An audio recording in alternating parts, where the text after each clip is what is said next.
Attention. Welcome to the Different Spectrums podcast. We dive into the wild world of mental health discussions. Get ready for profound talks, a sprinkle of humor and sarcasm, and a touch of colorful language. Just a quick heads up, our show reflects our individual opinions, which may not align with the standpoint of the podcast, our featured guests, or any related corporate entities. Our mission? To illuminate through laughter and satire because everyone needs a good chuckle. Chill out and don't stress over the small stuff. Legal troubles? No, thank you. Cancel culture? Please spare us. We'd rather keep this space lawsuit free. So buckle up, have a good time, and join us as we navigate the vibrant realm of mental health on the Different Spectrums podcast. Today's episode is sponsored by BetterHelp. BetterHelp connects you with a licensed therapist who is trained to listen and give you helpful, unbiased advice. By using our link, you can get 10% off your first month of therapy. So, Naz, as a therapist on BetterHelp, what has your experience been like? I've been doing it since January of 2021, and it's been really fun and exciting. I've been able to reach clients all over the United States and the world. I've had good relationships. I've had folks that I've had for a couple months and a good handful where I've had for almost 2 years now. So it's magnificent. I've enjoyed my time and my clients. I love them. Awesome. You can do it all from your phone or computer via phone call, video chat, or messaging, however you feel the most comfortable. Let BetterHelp connect you to a therapist who can support you all from the comfort of your own home. Visit betterhelp.com/DSP or choose Different Spectrums podcast during sign up and enjoy a special discount on your first month.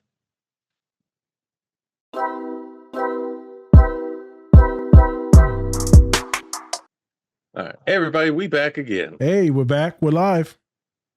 I'm Spencer. Of course, we have our licensed clinical therapist, Naz. Yeah, I'm the Yoda of the doctors, Dr. Yoda Nas. Yeah, that'll stick. Okay. Remember, don't take us too seriously. Or do. That's completely up to you. There we go. Also, don't forget to run up those likes for us. We'd really appreciate it. So, before we get into the movie that we're doing today, we have a special guest. She is a licensed psychologist, trauma-informed yoga teacher, EMDR and hypnosis trained. Also, she is the founder and owner of Noor Therapy and Wellness. Please welcome Pauline Yeghnazar Peck to the show. Hi, everybody. Woo! Hello, Governor. Hello. Happy to be here. Yes. Welcome. We're glad to have you.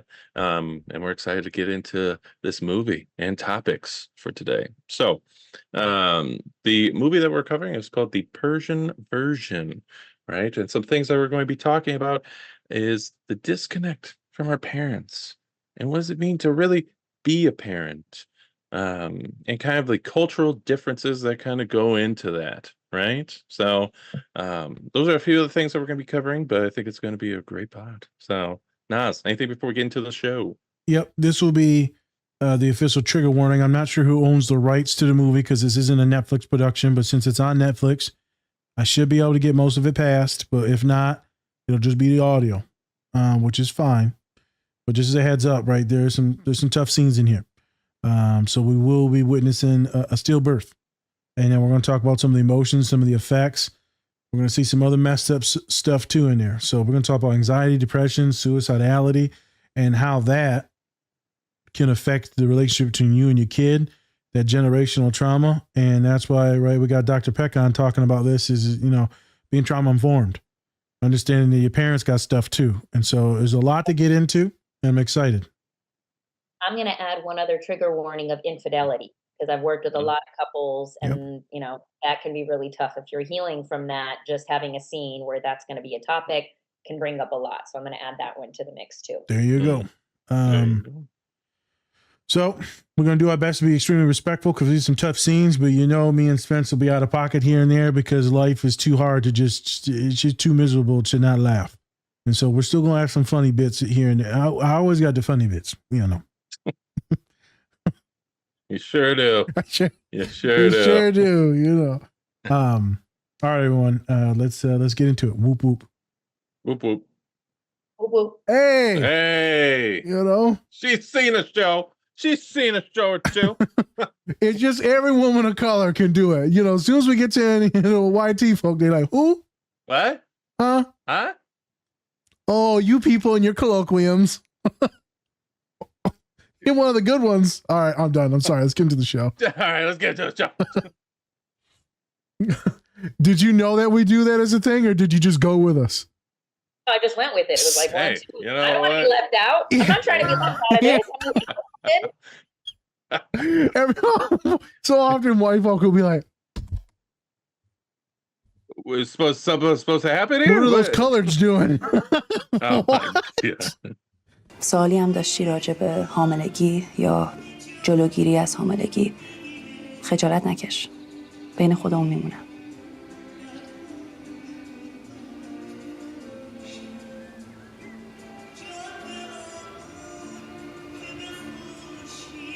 دلم میخواست درسم رو ادامه بده. خب هنوزم میتونی. نه دیگه چه خبره؟ دیره. من 30 سالم بود برگشتم مدرسه. برای من که دیر نبود. چند سالتون شما حالا؟ 36. ماشاءالله از مامانم بزرگتر است. حالا دیدی؟ هیچ وقت دیر نیست.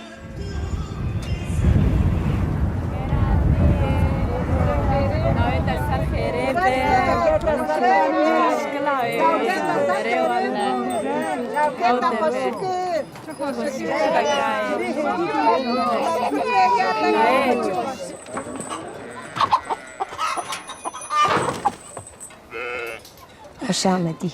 یه کوزه کوچیک شیر میخوام با 3 تا تخم مرغ. ده 3 دانه هیلکی بو آماده. درست. شکمت خیلی بالاست. بچت دختر میشه یقینا. جدا.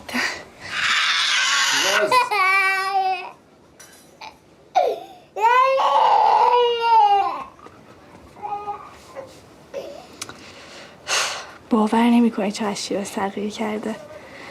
اصلا رفتم اونجا فکر نمی‌کردم شیراز باشه. می‌بینی چقدر شیراز بزرگ شده؟ بچه‌ها زود بزرگ میشن نگه نه. باید برم. شب برمیگردم.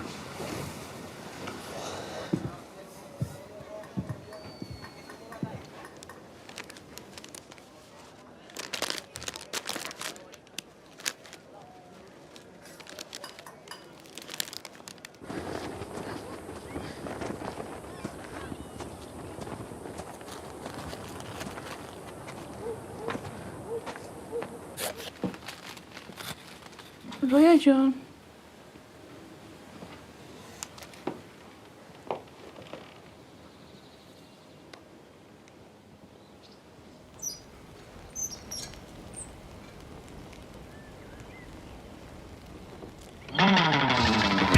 فردام تو هستی رفتی و قلبمو شکستی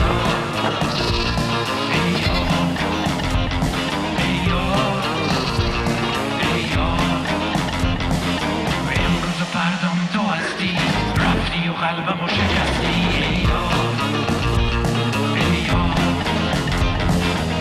رویا رو جدیدن ندیدین؟ تو باروش بیاد. چرا؟ تو خودت جواهری شیرین خانم گیان. اون عفریتم بخواد لکدارت کنه نمیتونه. انقدر تو پاکی. ماشاءالله چقدر ماهی.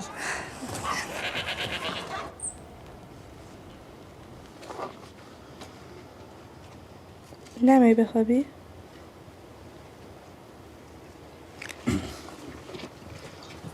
باید برم. مریض دارم.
میدم یه روز با هم دیگه برقصیم.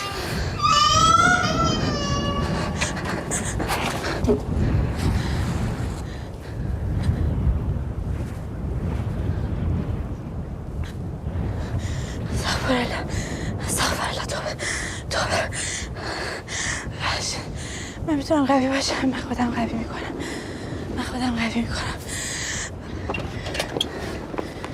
میتونم قوی باشم.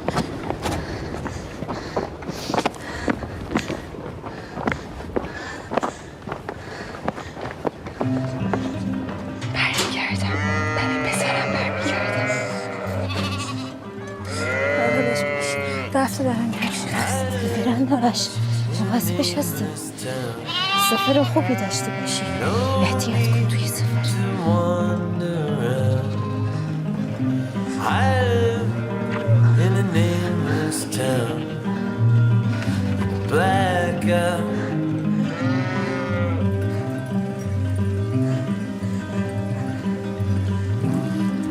اصلا اینقدر دوریم که نمیتونیم برگردیم. نه تو چی به آقا خانم دکتر؟ من خوبم. بریم فقط برسیم به اتوبوس.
لگنش خیلی باریکه.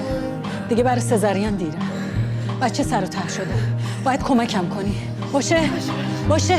زور بزن. بیشتر.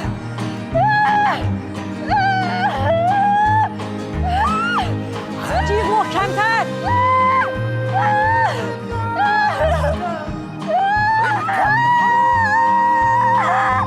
دخترم. ببینمش.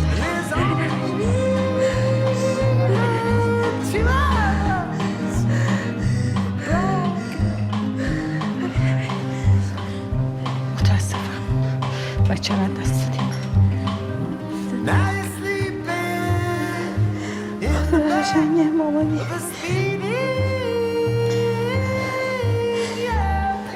آرزو اسم تو آرزو عشق مامان.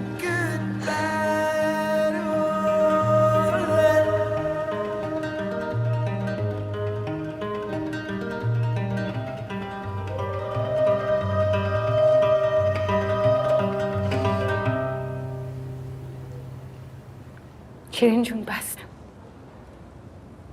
برش به من. برش دیگه.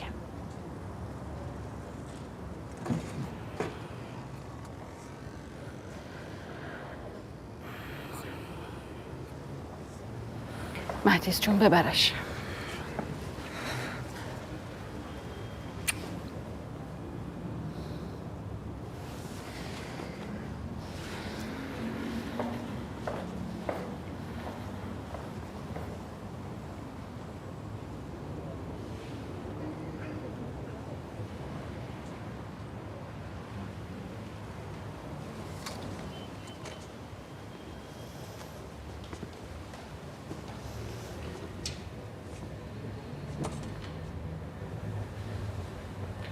میتونی دختر مایسه پروپاش داشت. شرمنده‌ام شیرین. منو ببخش.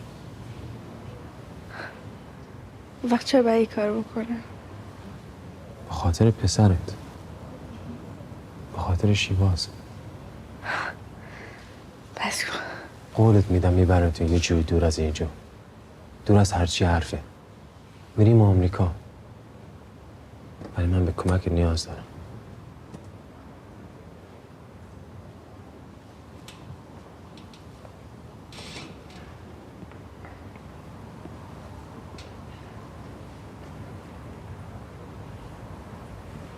چی؟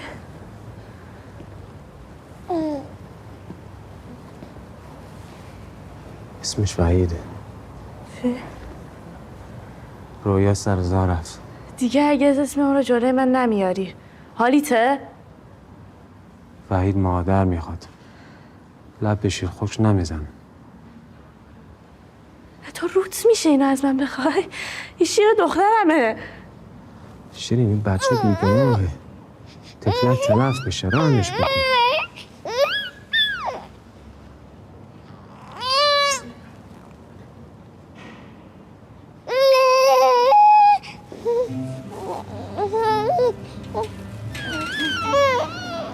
همیشه دلم یه دختر میخواست که محرم رازم باشه. آخرش یه روز خیلی خیلی سال بعد و روز سیاه من دختر رو به دنیا آوردم. ولی وقتی که بزرگ شد یه چی عجیبی پیش اومد. من دیگه نتونستم حرفمو بزنم. وقتی پیشم بود من همیشه ساکت بودم. باید ساکت میبودم. سکوتم قوتم بود. تنها راهی بود که میتونستم قصه خودم رو باشون بسازم. راه درمان همه دردام بود که یه جوریه ازشون درمون بمونم. I inherited that from my mother. The strength of silence. Pain can't touch you if you don't talk about it. Right?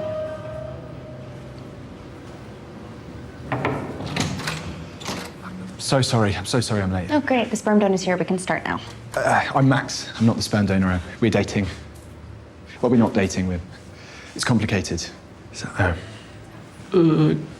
Can we begin? Yes, of course. Please on, please.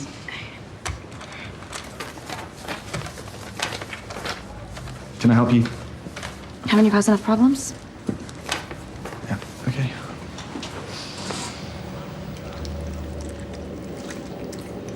The head size is normal. 10-digit limbs and feet are normal. Most importantly is heart. Heart is looking normal. Wow. Wow, this is totally amazing. I was thinking, what if we kept dating? Were we dating? I thought we just fucked once. Yeah, I mean, that's the most awkward thing, right? Now the sexual tension's out of the way, we can actually go on a date and find out if we like each other. Do you know what I mean? I mean, it's worth a try, right? Do you like dumplings? I mean, who doesn't like dumplings? I like dumplings. Yeah. I mean, oh my God, that's amazing. Well, I'm kind of a big deal in the dumpling scene. It's kind of embarrassing, but I'm the dumpling king. The dumpling king? Yeah, dumpling king.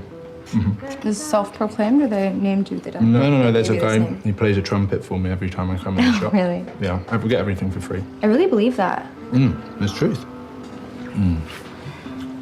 No, you can't have sushi, sorry. Layla, it's like I read a thing. It's World Health. Japanese people eat sushi when they're pregnant. You know, it's not. You know, I'm not making it up. I read something. You know what you should do? You should call the Japanese government and tell them about these serious allegations that you're claiming against pregnant women.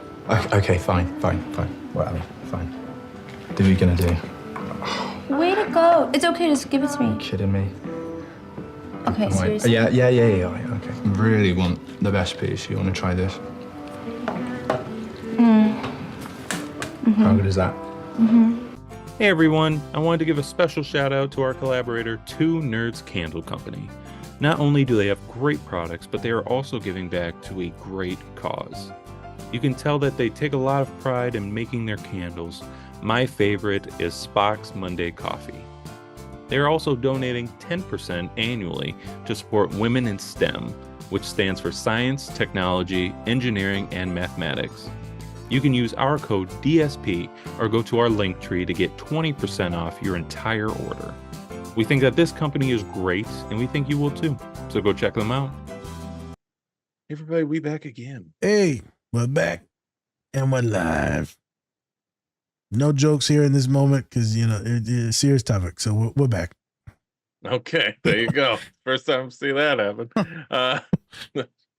Talking about a lot of racy things here. Yeah, well, you never this did is, that. I feel like, we're back and we're live, and the way I usually go, we're making, I'm glad everyone's doing okay. Yeah. Okay, there we go. All right, Pauline, welcome to the show. Thank you for coming on. Thanks for having me. Yeah, of course. Could you give us a little bit of your background and just how did you get into the mental health field? Yeah. Let me make it short. So I was born in Iran, and the country had just been through a ton. So huge revolution a few years back, and they were in the middle of a big war with Iraq, and things were just getting really difficult. My parents didn't want to leave, but felt pulled to leave, partly for safety, partly for kind of other reasons. My dad always says, I felt God telling me this is what should happen. And he's a pastor, and so that worked for him.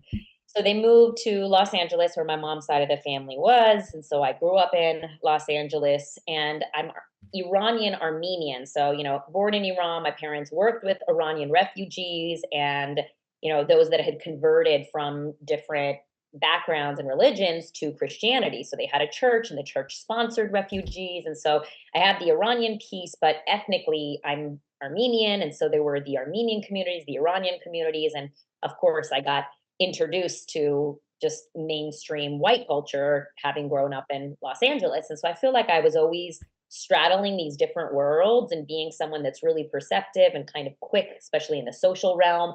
I realized how quickly different words were used or different norms were applicable in one setting versus the other. But, you always think your childhood is normal until you get introduced to difference. And then you're like, oh, everyone didn't do that. Everyone doesn't like this. Everyone doesn't experience this. And so I really struggled, I'd say late high school and early college. Biggest struggles were just understanding my emotions and really kind of running into issues in relationships. Huge struggles with my parents. And so that was around the time that I was like, I don't really want to go to church. This doesn't feel like the right thing for me. Try telling that to a pastor. I'm a PK, if you know what that means. That was not something that was, it just wasn't done. And so it caused a lot of conflict with my parents. And there was just so many different things that came out during that time that were really kind of the first times that I was thinking about my identity, my background, what I wanted from life, all those identity struggles of the 20s. And then at 24, my mom died. So my mom passed away at 24, and that kind of threw me obviously for another loop. I saw my dad struggle with his mental health. I struggled with my mental health. And a friend of mine, white friend, was like, you should go to therapy. And I was like, that's weird. I don't know. Like, that's a weird thing. Why would I go talk to a stranger? It's weird. It's like, yeah, that's weird. Yeah. I was like, wait a second. What's that going to help? Like all this stuff that I kind of heard. Like, why would you go talk about your family stuff outside of the family? I don't want to tell them about my dad. And then I started having big struggles with my dad and our relationship. But I tried it. And I always say it gave me this like twofold experience of I felt like it was a really intimate space, but I also felt like my therapist, who was a white dude, and I love him. Shout out to Richard, wherever you are. He was doing his postdoc. I saw him at the UCLA Counseling Center. Thank you, Richard. But I just felt like some things didn't fit. There was a lot of like, your dad's just, you're, a separate human, and whatever happens to him, that doesn't pertain to you. And I'm like, yeah, I guess at some level I understand that. But on another level, my mom's dead. I come from a collectivistic background. You're not just like, bye, dad. Like, I can't just go live my life as if that doesn't affect me at all. And so I just kind of felt like I'd leave the therapy sessions feeling like something doesn't fit, something's missing, but also like therapy is a lot better than I thought it was. And shit does change when you talk to someone. So I was having all those experiences. I was off to getting on track to getting a PhD in sociology. And I actually made a huge shift went into psych. I'd taken 0 psych classes. I'd never even taken a Psych 101 class until my master's program. So I was getting calls from a few universities that will remain unnamed that were scouting me for their PhD programs. And I was kind of like ghosting them, just not picking up their phone. I interviewed at USC. A month and a half later, I was sitting in a marriage and family therapy master's program. So people were like, what path did you take? Can I do it? I'm like, no, you can't. Because my path was just this like, throw it at the wall, make quick decisions, trust your gut, and pivot when necessary. So all that to say, here I am in a master's program, learning about psych, learning about mental health, feeling like, wow, I could really take this back to my community. But again, having this feeling of that doesn't fit. And wait, that not for families. And what about families of color? What about if you're poor? Did that still fit? And I felt like I was the annoying kid in a lot of my classes where they were like, You were. no, answer that at the end, or we've got multicultural week, and you're like, no, but I have all these questions and it doesn't seem to fit with the curriculum. It was like, learn this theory and then we'll attach culture. And I'm like, but I feel like the theory itself doesn't fit with the culture. And so I did have those disconnects, went on to get a PhD in counseling psychology, which does have some social justice roots, but again, had some of those similar experiences and found that my fellow, mostly people of color that were having some of those struggles, we kind of led each other through the grad school process. And so it wasn't until I was sitting in front of, thousands of daughters of immigrants with all of my training. I probably had like 10,000 hours of training for my master's program and my PhD program, like years and years of hours and hours and hours, plus a 2,000 hour internship, a 2,000 hour postdoc. And I'd say 85% of that was daughters of immigrants, first gen, second gen, immigrants themselves. And I got to hear so many people like saying all of the same things that I felt, asking some of the same identity questions, struggling in the same way with their mental health. And it just felt like, wow, this is the confirmation I need. There is a whole group of people that is just feeling, especially at predominantly white universities where I'd see so many women of color in therapy, like, oh my gosh, this is a cultural thing. This is a socio-political thing. And that just got me onto figuring out the intersections between culture and mental health. So now I really specialize in working with the children of immigrants, the daughters of immigrants, creating that sense of community, creating myself as a resource, talking about the experiences I had so that other women don't feel it's like a them problem. This is a collective thing a lot of people are trying to figure out. And I also work with intercultural couples because relationships were always, especially romantic relationships, were areas where those cultural clashes would often happen. And then the reason I picked the scene we're going to talk about later is because of the struggles I had with my immigrant parents and those immigrant kind of family clashes that happen when your parents have a different set of cultural values. So long story of really kind of not even understanding myself as a multicultural being to then hearing thousands of people kind of have some of the same inner thoughts I'd had and realizing, okay, this is a thing and it's now the only thing I do. Okay. Wow. Yeah. I got question. Oh, damn, I lost it. There it is. So you are the spokesperson for all immigrants in America. Oh my gosh. No. You speak for all immigrants. So we need to have you. Yeah. Okay. Yeah. That's good to know. You're the immigrant number one. Yeah, I definitely feel that I've got the privilege of having heard all of those stories, but the more that I learn, the more I'm realizing we are just so incredibly diverse that there's just like every time we talk about it, there's so many more diverse pieces and nuances, and that's what keeps my work interesting. I'm just saying, when they start looking for all the immigrants, I'm gonna point them towards you because you know them all, so they gonna get them. I'm making a political joke right now because there's so much hate for immigrants in America, in the whole world right now. Everyone hates all immigrants, even though all these nations are based off of immigrants. Yeah. Also, a little tip and trick for anybody listening to this show. Anytime Nas starts stuttering or has that voice, it's always bullshit. Yeah. It's always bullshit. When I sound like a shrimp boat captain. Oh, no. I love shrimp. Who are you? From Michigan. Where's shrimp in Michigan? I'm Creole. Yeah. Creole on my Mexican side. What? I'm on Mexican. That nice shrimp. And then shrimp. and then there's this. That was magnificent, Doc. Thank you for that introduction. Who you are. That was quite lovely. And I know there's a lot of stuff that comes with that, right? There was a lot of stuff that comes with. Thank you for the vulnerability. I wanted to make a joke, and then we're going to pivot back to Spencer doing real, actual interview skills. So, how does it feel knowing that you're a Satanist because you don't believe in religion? Oh my God! What is that? What is that? Don't answer that. That's a complete joke.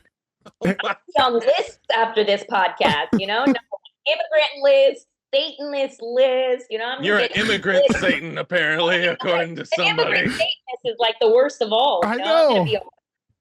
And there goes my career. It was good to be, to be riding it for a while until riding it. Well, I was going to pivot this. Your career sounds fantastic until today. Yes. Unfortunately, after the show, it's going to completely plummet. Correct. Hey, it was fun while it lasted. They're going to be looking for you after this. The reason why I make that joke is the very serious point is for a lot of these immigrant families, religion is a very important thing, whether you're a pastor's kid or not, even more so being a pastor's kid. Jesus. I work with a lot of those kids. But it's tied into a lot of the cultures. And to have that, separation or discernment out or away, just discerning in general, can be seen as a sin. And so I just want to put some respect on that while having some fun with it, right? Because that's what makes people actually listen to things.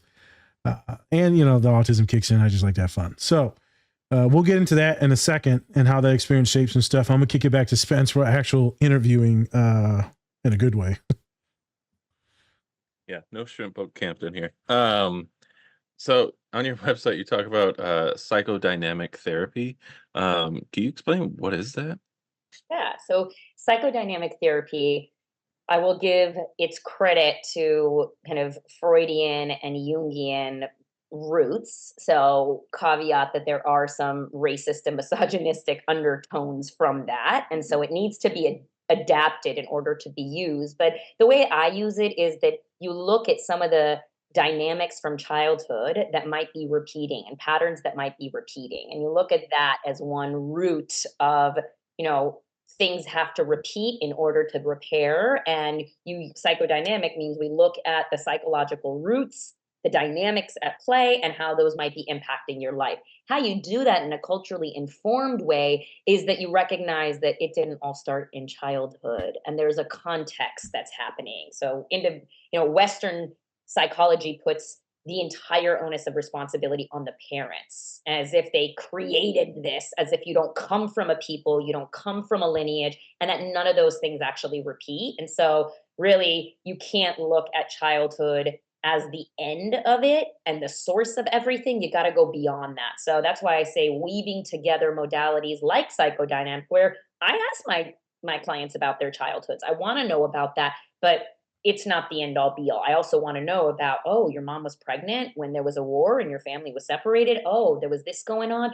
Oh, you're currently still experiencing this other thing, or, you live in this body and you're constantly unsafe in that because of the state you live in. Those are all going to matter. And it's not just your childhood that makes things difficult for you. So that's how I kind of weave it in, but we do use psychodynamic, and that's just a fancy way of saying your childhood stuff matters. Yep. My peanut gallery daddy issues, boy. I got, we all got the daddy issues. I got mama issues. I got auntie issues. I got all the issues. Cousins, third cousins. I don't even know them. Yeah. That's the issue. You don't even know them. Hey man, they just take turns beating my ass. So. Sorry. Mexican family. Anyways, now about your traumas. I asked this for our last guest, but I would love to ask you this. Like for you, your culture in general, like what is your goal as a psychologist, as somebody who represents your culture, but represent yourself as well? What is your goal to kind of speak with people who are from your culture that may think like therapy and mental health or something they're on like a back burner for, life in general? Like, what is your goal with that? Do you want it to make sure like it's on the forefront of what they're thinking about, and like how it's going to affect like their kids themselves in the future? Or are you kind of just like, you know what, it's hard to change a culture by yourself, but like, like what are your kind of thoughts on that? Yeah. I I definitely think that it's no one person's responsibility, nor is it going to be one person's success that's going to change anything, whether it's a social justice issue, whether it's a culture, whether it's breaking a stigma. But I'm all about my responsibility versus the result. So Mhm. my mission is to promote education, healing, and empowerment. And so, I maybe I'm talking myself out of a job, but I'm actually a therapist that doesn't believe that therapy is the end all and be all of healing. If you're never going to get to therapy, listen to a podcast like this, watch shows, read books, do other sorts of things. But I think I want to spread awareness that we have an emotional kind of realm, a mental health realm. We are holistically, that is part of our well-being, and you can't deny that and not have any costs to your life, to your relationships, to your well-being. And so absolutely I'm here to educate and promote, but I don't see myself as a sole person trying to change this. I think each of us, the more that we share our own stories and the more that we use our own strengths and gifts toward talking about these things in a more public way that reduces shame, increases education, gets people to think about it. Absolutely. I think the impact of that over time is a cultural shift. Mhm. So that, I promote and work with the children of immigrants because oftentimes those are the people that are coming in to seek some type of care. Through them, I've seen so many next layers, older generations also get impacted. Conversations that they're starting with their elders, different ways of acting or parenting that their parents are seeing. And that's kind of a shift as well, even though I'm just working with one group. And so I don't have to hit at every single person. We're so embedded in different relationships that if you get one member of the family that has an awareness that mental health is important and takes care of themselves, there's going to be some impact in that entire system. That's just the way it works. Question. You can pivot if you want to on this. For me, I know it, and people are going to see this as racism. It's not racism. When you work with people that are your population, your people, they look like you, they talk like you, they have the same lineage as you, right? It means more to me. It does. I love all my kids. Trust me. Some of them I hate. Majority of them I deeply love and very protective of. But then you get the ones that look like you and your family, and those are the ones I'm like, let's do it. I'm going to get you to win no matter what when it comes to your wellness, boundaries, eating right, sticking up for yourself with your professors, advisors, family, whatever it is. And those sessions are tough because when they lose, I lose. When they win, I win. And they know that too, because they'll be like, Nas, it's different with you than some of the others. And I say, I know it's different because I'm invested in this shit. I don't know if I'm supposed to be, but I am. So with you as a therapist, because rarely do I get to talk to other therapists of color, rarely, especially someone like you. By you, I'm meaning like, not only are you here in the States, but also you come right from a different country. And so you're deeply invested in many different things, many different cultures and ethnicities. So I wonder when you're working with these populations, because you specialize in this and you've got thousands and thousands, you're an expert in this now with immigrant families. Do you feel like it means more working with them than some of the other folks? I don't want to get you in a gotcha moment. This is just me just being authentic to myself. When I'm working with a young Latino boy, right? When I'm working with another Arab kid, I'm like, it is magnificent and heartbreaking at the same time. Do you feel like that with some of your clients? Maybe even like this video that you chose today. It's a mom. She's going through it, right? And it was hard for me to fully connect to it because we've seen some really sad stuff. It was because of the subtitles. And with the dyslexia, I can't really connect my emotions when I'm reading. And so I realized, I'm like, why I'm always crying. I'm always crying. Spencer knows I'm always crying, but I couldn't do it for here. And I felt it, but then I had to go back to reading. So I was like, what the hell's wrong with me? I'm telling you this on the fly is, do you feel connected to folks like I do? Or no, you feel connected to all folks, or is it just your folks you feel even more connected to? I know that was long-winded. I wanted to give context to it. That way no one calls me a freaking bigot. Yeah, no, I see what you're talking about. I think I have a heart for all daughters of immigrants because there are so many universalities. Yeah, you too, great. But like, daughters of No, immigrants, I'm pointing at you. They represent you.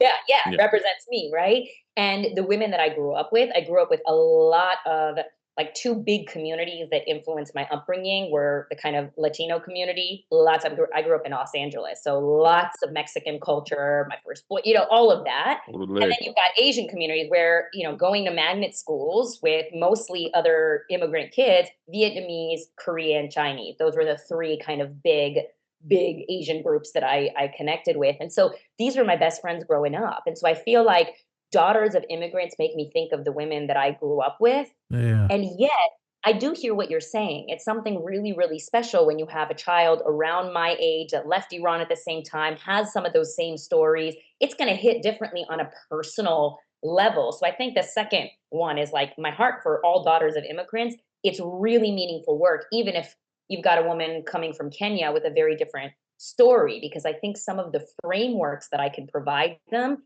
even if the stories are different, they connect to some of the same themes. And so that feels deeply meaningful. And there's something cool that happens where when they don't look like me, I'm like, but we're really vibing on this level and speaking some of the same language, even though we don't speak the same language. But then there's like another kind of vibe that happens when it is somebody that literally is speaking my same language and has some of the same experiences as well, right? And so I think another piece to it is that I grew up very light and white passing. And so that's a very different experience than, with a name like Pauline, where my parents, put Patrick, Pauline, and Melody. We don't have Middle Eastern sounding names. And my parents were heavily influenced by the West. My mom had a master's in English literature, and my uncle studied in France. And so there was a lot of Western influence, even though they were in Iran, and even the names that they chose, French names and other names that didn't have to do with their own culture, which tells you something about how far Western imperialism, colonialism, and all of globalization kind of impacts media, culture, and all of that. But all that to say is that I rarely find like a white passing woman with some of these particulars, but when I do, it means something. Like there's like another layer of validation for that younger self that maybe didn't feel enough, even in her BIPOC communities, didn't feel enough. So I hear you. There's something that it's like each of those layers where you can find resonance. I feel like there's more investment. And that's where you kind of have a little bit of a different approach than general therapy, where you have to stay as objective as possible. There's no way to be objective. And I'm telling you, the more pieces that connect, ethnicity being one of them, nationality being one, maybe religion, another pastor's kid, the more of those pieces connect to my own story, absolutely the vibe is going to feel different, and they feel it. And I let them know. Now, I get this sometimes even when I have daughters of immigrants who have lost their moms. That too is like another layer of, whoa, like I'm invested in you, knowing there's life after grief, or you can still connect with her. Like I get invested in those daughters of immigrants because of the loss piece, but of course the ethnic piece, the PK piece, the particularly for my culture, all of that, just each of those pieces means something and is meaningful, even though I love working with all daughters of immigrants, even without those points. But yeah, it hits different when there's those points of connection. Points of connection, some of them tally. With me, it's always neurodivergent folks, right? Autistic folks. And so when I'm working with my own people, then you put a thing of color on top, and then you put some socioeconomic stuff on it, right? Or they got a mannerism or certain thing like the family does, right? And I'm like, oh, well, kid, we gonna make you stuck with me, kid. You ain't escaping me. We gonna make it to graduation. And then when you don't think they're gonna make it to graduation, I start to get scared. Where normally I don't get scared, and normally I don't feel like a failure. But when stuff starts going sideways, I'm like, fuck. Not this one. This one has to make. And I know this is where we talk about transference and countertransference, but that's the thing that happens when you really care about folks and they do represent your identities, because we don't see our people in these positions. So we want our people to get there. So we have something in this, right? We want to be the people that we needed when we were younger. So I just wanted you to kind of speak on it, and you did magnificently. Thank you. Yeah. And I think it's the advocacy piece too, that it's like where advocacy and our work comes together. You have to when a group of people don't get the same resources and they're not starting off at the same place, because most of my training was in academic institutions, and where you see, wow, this kid and this kid did not come from the same resources, even though they're sitting in the same classroom. There's that advocacy piece where you want to jump in as not just a objective, distant therapist, but someone that's like, here's some resources, or let's try this out. And, Western psychology would say, okay, you're overstepping or you're over identifying. Whereas I'm thinking, no, you're actually relating to the real needs that this kid has. You can't just talk about their feelings. They do need resources. They do need encouragement. Like they need that kind of encouragement. Maybe they need that recommendation, or for you to bring in a book or to bring in your story. Maybe you just showing up and saying, you're coming to this office and you're looking at me as having made it with a degree on the wall. I came from a similar place. Sometimes they need that. And that is actually providing equitable care, is not giving everyone the same, but giving people according to what they need to thrive and what they need to feel empowered. And so I think that's the advocacy piece that I always felt like I always pulled into my, roles. And that's why even when I worked at the university, I was always like the liaison to the Middle Eastern Students Union, and always stepping outside of my role as just therapist to be in the community, share food, share stories, have them know you as a person, because you recognize how many barriers were there for you getting to where you are and how little you had in that support. And you want to make sure that you change it one kid at a time. And so I see that as like a really big advocacy piece, rather than, oh, that's your stuff bleeding into the work. Thank you. We have yet to talk about this on the podcast. I'm glad it's not me running my mouth. I'm glad someone's much smarter than me talking. Thank you. Oh, not at all, but I'm willing to say it, Yeah, no, I said it for you, motherfucker. So. Well, we're both saying it over here. Yeah, we're all agreeing. Well, this is a quorum. You're smarter than him. It's okay. It's okay. It's all right. Shrimp boat captain over here. So I know. Believe me, you don't have a shrimp boat captain. I hope you don't, Pauline. I really don't. Okay, Spence, you got any more questions? I figured if you got any more, you can shoot one more probably. Yeah. So you have some free resources on your link tree. Okay. But you have one specifically called it's a guide for communicating with your immigrant parents. Can you talk a little bit about that? I find that kind of interesting. Yeah, absolutely. So this is the how it came to be story. Real quick, pause. So you smiled when he asked you the question. Very quickly, why did you smile? Because of the story I'm about to tell you. Okay, because I could see the joy. You're like, Yeah, right. You were like, Spence mentioned it, and you were just like, well, thank you for this home run right here. Okay, let's do it. Sorry to cut you off. I just wanted to acknowledge that other people, like when you see smile like that, that's a real smile. They'll say that certain folks or cultures, specifically white folks, they just smile with the teeth. That was your whole soul. Yeah. So get into your story. Of course. So it's with my grandma. So imagine me, I don't know, 12, 13 years old, and I'm going to my grandparents' house, which was a regular occurrence. My grandma says to me, "You've gained weight." Okay. So she tells me, "You've gained weight." And I, burst into tears, run into the bathroom. I remember their bathroom, pink bathtub, and I'm crying in there. And my mom comes in to kind of, check in on me. And she's like, "What's going on?" I was like, she said I gained weight, and she said, "Okay. And, what's going on for you?" I'm like, "She's saying I'm fat. I'm going through I didn't probably say I'm going through puberty, but that's what was happening. My body was changing." And so, I'm just I got a deep voice. I was like, everything's different, she called me fat and all of this. And she says, "Look, grandma, like how big is grandma?" I'm like, "Big, she's bigger, and I was like, and she's like, "Is she a small woman?" I'm like, "No, my grandma was like 5'10", big woman, strong woman." The reason my grandpa, talks about seeing her move something and being like, "Oh, look at that, like a strong woman," So my grandma was a strong woman. We joke about my grandma's like strong hands. Like she would massage the sickness out of you when you were sick. She was like, it was God called, damn. she'd be like, "Chambarem kes." Chambarem means like meeting you, let me meet you. So my grandma was a strong woman. My mom said, "Look, grandma grew up on a farm. Yep. And sometimes they didn't have a lot to eat. And seeing people eat, what do we do every time we come to grandma's house? Well, we get food. Is she always giving you and us food to take home?" I was like, "Yeah." She's like, "Grandma wants to feed you. She noticed you're gaining weight and that you gained weight. That's an observation. She's not actually meaning it as an insult. Okay. And I know, she's like, I know if that came from our neighbors, which were white neighbors at the time that lived on our right, she's like, if that came from the neighbor's name, then I understand that would be a little different versus grandma, she wasn't saying you don't look good. She was saying, oh, maybe you've been eating more or what's been going on. Like she's noticing that as a marker of your well-being and something to talk about. It doesn't have all of the other pieces because grandma didn't grow up with people needing to be thin. She grew up with like farm people who eating and abundance was linked into weight. And so she doesn't have some of these things. And I remember I took a moment because if I'd ever gotten thin or if I'd been sick for a few days, my grandma would say, oh, your face, because I'd immediately lose weight in my face. She said, oh, your face is getting thin. Let's feed you. And she would feed me. And there was a moment where it was like, okay, I had my own experience of feeling like my grandma's like criticizing me, commenting on my body. No, in Western culture, you're not supposed to comment on someone's body. And then I had this other piece of like, oh, my grandma's coming from a different context. Yep. Weight doesn't mean the same to her. And that was a moment of translation in my own life.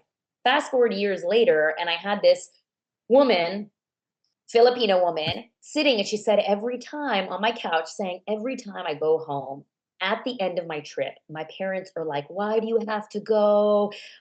Every time you come, it's too short. And she's like, they're guilting me. And they're just like, it's never enough. And I sat there and I don't know what hit me, but I had this moment of translation, remembering that bathroom where my mom kind of did that. And I said, oh my gosh, Yolanda, that was not her name. Yolanda, what if they're trying to say, I miss you? And she was like, she burst into tears and she was like, oh my gosh, like I never thought about that. You're right. They're not saying it as real criticism of me not coming home. They're sad that I'm leaving. Just like my grandma was probably saying, I'm noticing something's changing. Are you well? Are you good? Are you not good? What does this weight mean? I'm checking in on you. And that began translation. And so I started doing that with people where I would validate the feelings that they experience because my hurt at my grandma having criticized my weight as I thought that happened for me. You can't erase that. That did happen for me. And my mom helped me see there might be another way. And that fit for me because my grandma was literally the most unconditionally loving person I've ever known in my entire life. Like my grandma is a strong resource for me now. She died a few years ago. And so I use that translation, and the translation guide is 3 different scenarios, like a guilting scenario, a comparison scenario, and unsolicited advice.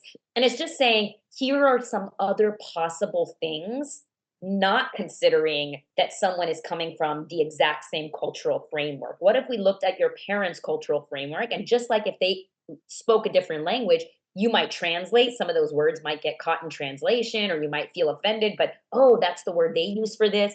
Sorry, my little light fell over. That began the translation piece. And so the translation guide is just like a snippet of 3 different scenarios that people can use to potentially translate what their parents might be saying. And again, it's got to be taken in context because some people's families and grandmas absolutely are saying something negative about their weight, and that needs to be acknowledged too. But it's another tool that I feel like people aren't, using very often. And the whole point is if you translate it and then you have another tool for, okay, let me possibly refer in a different way or respond in a different way, sometimes then it makes the whole dynamic go a little bit differently. Like Yolanda's example, her parents are, why don't you say blah, blah, blah? You just might say, I'm going to miss you too. I can't wait till I see you all in 3 months. What a different impact that dynamic's going to have versus Yolanda saying, I'm not going to come home anymore. Every time I'm leaving, you all are just talking about how I never come. Don't you realize? And then a big fight happening in this moment where clearly Yolanda's going home as a grown woman because her family matters. She wants to be close to them. So sometimes just that little translation piece helps you to respond to the deeper possible meaning they're having, and it changes the dynamic for just a different way, in a more positive, more easeful kind of way. Yep. Yeah. Magnificent.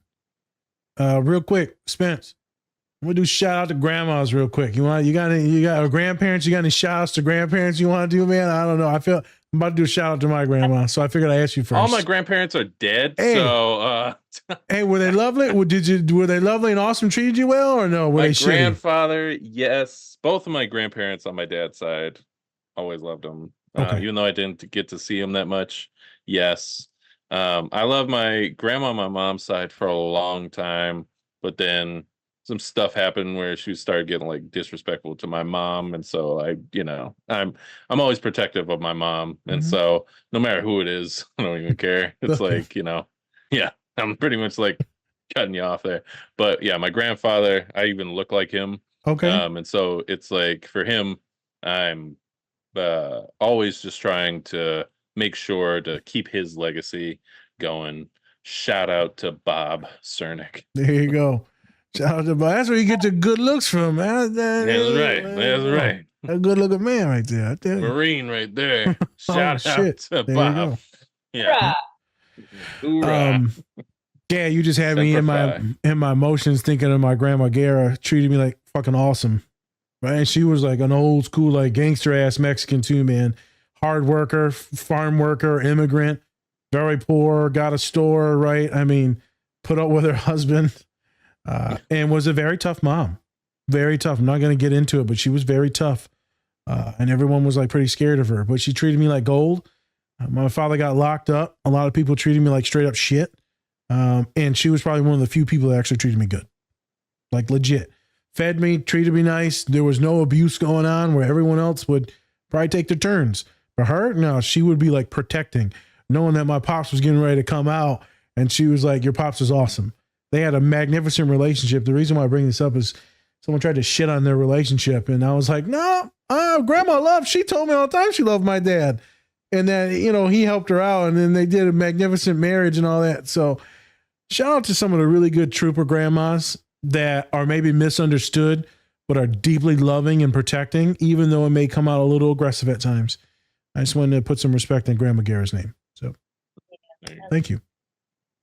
I was trying not to cry during that. Yeah, my grandma was the absolute best, Yeah. And I feel so lucky I got to have both my grandparents, my maternal grandparents, Love it. in my life on a weekly basis growing up. And even well into my adulthood, I talked on the phone to my grandma at least 2 times a week, if not more, in my entire adult life. So my grandma was and continues to be the greatest resource for me. Just thinking about her calms me and comforts me. She showed me unconditional love. And that's where the translation piece of like this woman, I knew her not as someone that would ever want to hurt me, that kind of helped it. And so sometimes people are like, well, I think my family definitely doesn't have good intentions and they've abused. That's a different scenario. But the translation guide has helped a lot of people who know that there's love there, just sometimes get caught in those kind of cultural clashes that happen. Survival, man. Survival. All right. Magnificent. Well, let's pivot into the show. Yes. So, would you mind giving us a little intro to what the Persian version is? Yeah. So the Persian is a movie, and it follows the main character Layla in her, I think she's in her 20s or 30s, and she, brings you into her life. In the beginning of the movie, she has a one night stand, and she ends up getting pregnant. And so the kind of movie follows her being pregnant and kind of dating this person named Max, and she's got a ton of brothers, and one of them's getting married, and she's got real problems connecting with her mom. There's this disconnect between her and her mom. She's the only daughter, and she can't seem to find a way, to connect with her mom. In the show, you also see that she was previously married to a woman, and the mom had kind of completely cut her out at that time. That relationship had really gone sour. So that there's that kind of piece of old stuff between her and mom, and the resentment build up from this relationship that she feels like her mom ruined, and ways that Layla was kind of completely excluded, told to leave from a Thanksgiving dinner and kind of cut out of the family. And also you see how Layla's father got sick, and how really Layla's mom had to be the one, or he gets sick later, but Layla's mom had to be the one to kind of step up, become this real estate person, and kind of reinvent and re-educate herself and have a business here in America in order to keep her family afloat financially. So the reason I chose this particular scene is there's this pivotal moment. Layla's got a great relationship with her grandma, her mom's mom, which is very common. I see a lot of daughters of immigrants who can't connect with their mom, but that next generation, they've got a grandpa or a grandma that they really do connect to, who sometimes becomes like a broker and mediator of that relationship between the mom and the daughter. And she's saying to her, look, if only you knew your mom's story a little bit, you'd also have a context for some of these issues between the two of you. And Layla is somewhat resistant, but then in this scene, it's this kind of critical piece that is missing from Layla's understanding of why her family came to America. And so it follows that she sees how her mom left Shiraz, which is kind of a bigger city, moved to this rural town with her husband, who was a doctor. The husband ends up having an affair. The other woman gets pregnant, and you see everything that kind of happens with the pain of betrayal, the pain of losing a child, the pain of then having to mother a child that was the other woman's child, and then coming to America in order to escape the disgrace and the gossip that might follow that family. And then you kind of see at the end how the mom says, you know, I wanted so badly to have a daughter, the daughter she lost,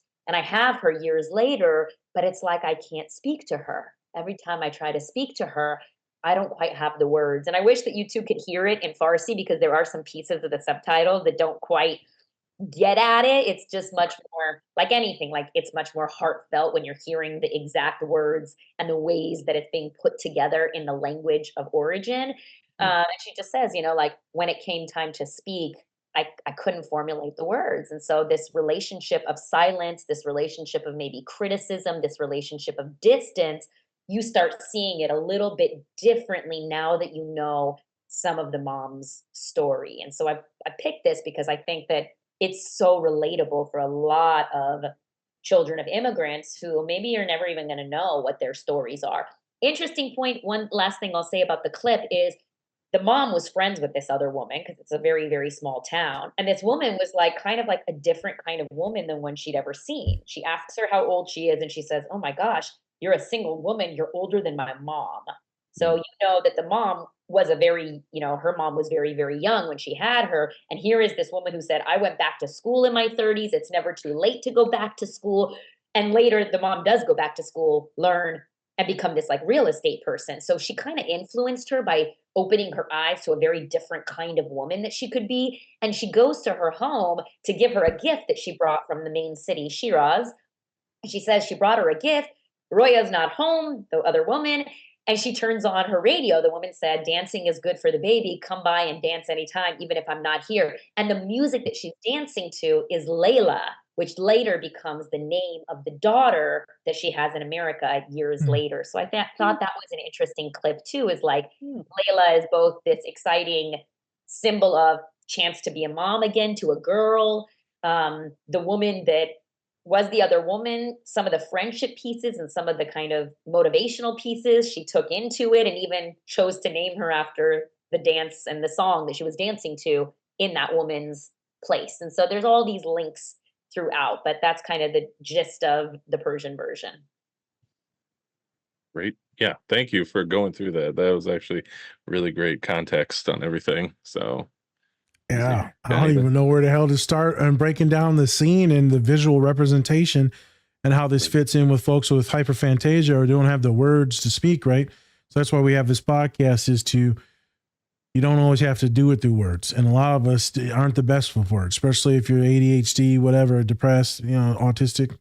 So this is something really good to relate to about 50 different fucking things. I think there's two very graphic parts. And one of them that was the most terrifying is she see that her man is cheating on her. And then she goes and looks like, I couldn't see because it's real dark, but she goes to the ledge of either it was the ledge of something or a ledge of a well.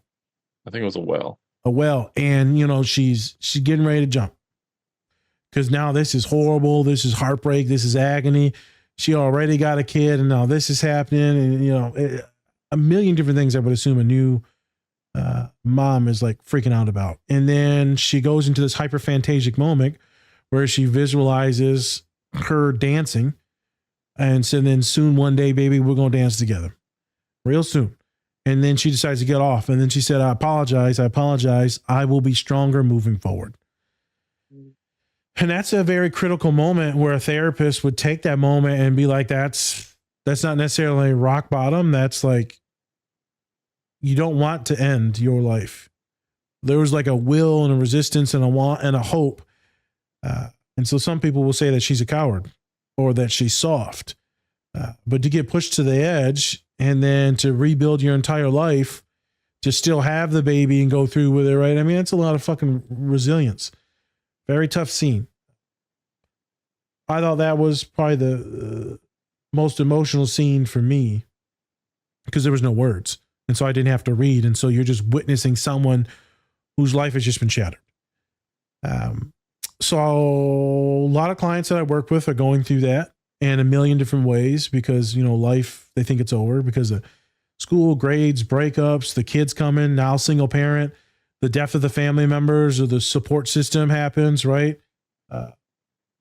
Maybe they got to go back to the country, you know, unwillingly because of certain things or paperwork, visas, whatever it is. And so it's terrifying. And so some people will think the only way out is to escape. They don't want to die, but a lot of people will want to escape reality. And so I think that's something interesting I want to talk on, and then I'm going to kick it to you. I'm almost done talking technically about it, is not everyone is like suicidal because they want to die. A lot of folks that are neurodivergent, autistic, will say that maybe I want to die, I want to kill myself. This thing is going horrible. It's usually they just don't want to be in that moment anymore. They don't want to feel those feelings anymore. Absent, right? The apathy, if they can get to that, they would be good.